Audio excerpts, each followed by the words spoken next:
শুভ সকাল বন্ধুরা, কেমন আছে সবাই? আমি মিঠু। আজকে আমার রেসিপি হচ্ছে নিশ্চয়ই এই সজনের ডাঁটা দিয়ে।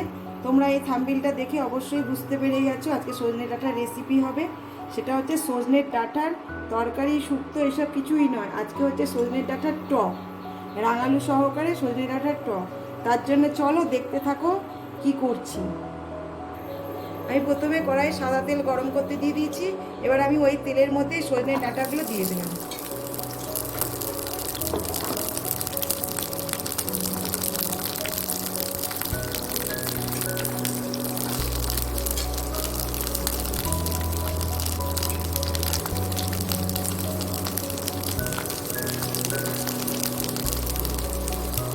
অল্প একটু নুন দিয়ে দিলাম আর অল্প একটু হলুদ।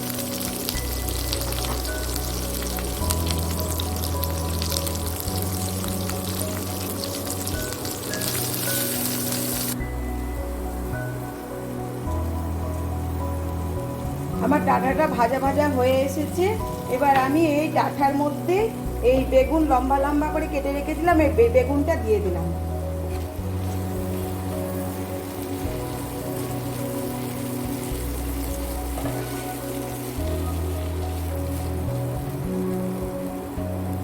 ডাঁটাটা আর বেগুনটা একসঙ্গে ভাজা হয়ে যাবে।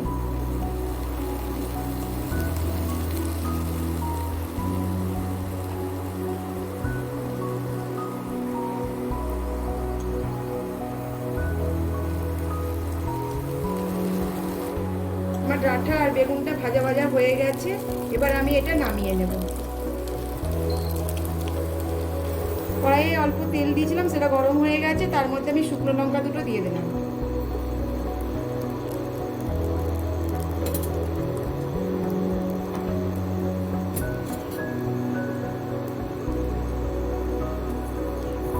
আর 5 ফোড়ন দিলাম আর সর্ষে ফোড়ন দিলাম।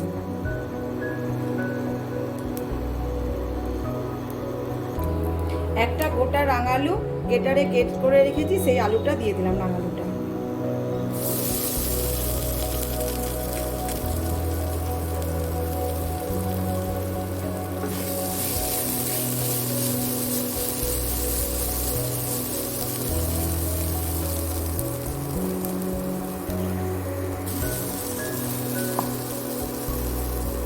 আর এদিকে আমি কুসুম কুসুম গরম জল নিয়েছি, তার মধ্যে তেঁতুলটাকে ভিজিয়ে রেখেছি। এবার তেঁতুলটার পেস্ট করে নেবো হাত। এবার আমি জল দিয়ে দেব।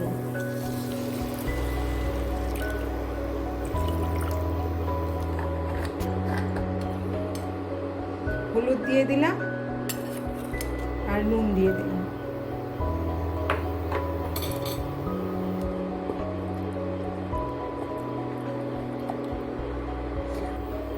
আর এই যে আগে সজনে ডাঁটা আর বেগুনটা ভেজে রেখেছিলাম, সেইগুলো দিয়ে দিলাম।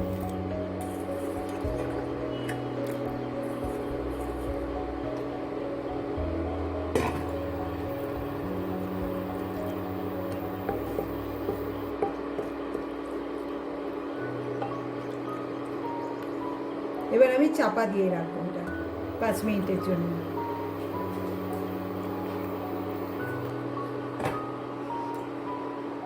চাপা দিয়ে দিলাম, 5 মিনিট পর ফিরে আসছি।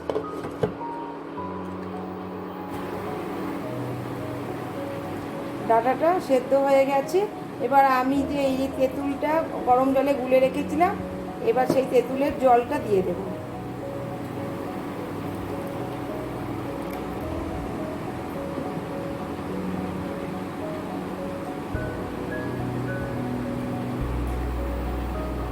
এই গরমের দিনে এটা দিয়ে ভাত খেতে খুব ভালো লাগে। সঙ্গে আর কিছুই লাগবে না, এটা দিয়েই ভাত খাওয়া হয়ে যাবে।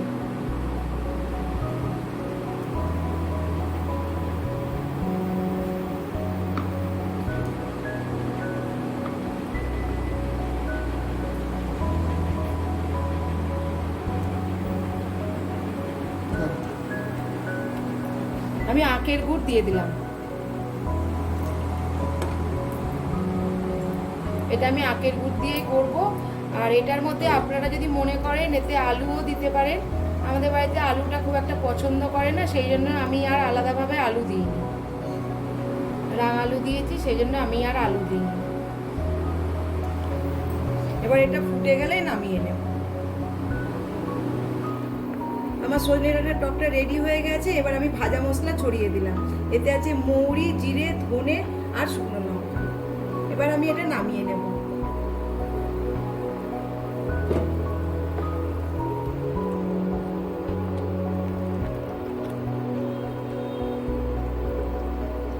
আমার এটা রেডি হয়ে গেছে বন্ধুরা, আমি এবার এটা নামিয়ে নেব। দেখুন আমার সজনে ডাঁটার টক রেডি হয়ে গেছে। আপনারাও সকলে এইভাবে তৈরি করে কমেন্টের মাধ্যমে আমাকে জানাবেন এবং সকলেই ভালো থাকবেন, সুস্থ থাকবেন। ফিরে আসছি পরের একটি নতুন রেসিপির সঙ্গে। টাটা, নমস্কার।